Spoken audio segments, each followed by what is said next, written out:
ఒక చిన్న get ready with me చేద్దామా? ఈ మధ్య షాపింగ్కి వెళ్ళినప్పుడు నాకు నచ్చినవి కొనేసి ఈ ఓవర్ సైజ్ టీషర్ట్స్ వేసుకోవడం బాగా అలవాటైపోయి అసలు కొత్త బట్టలు ఏమున్నాయనే సంగతి మర్చిపోతున్నాను. ఈ ఫ్రాక్ నేను ఆకృతిలో తీసుకున్నాను. ప్రైస్ అయితే అసలు అన్బిలీవబుల్, జస్ట్ 222 రూపీస్ పడింది.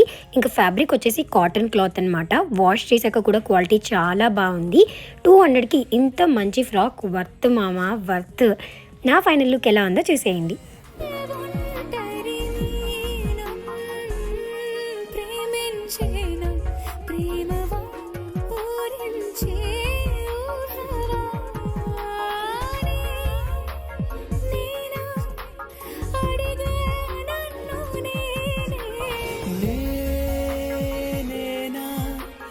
అడిగా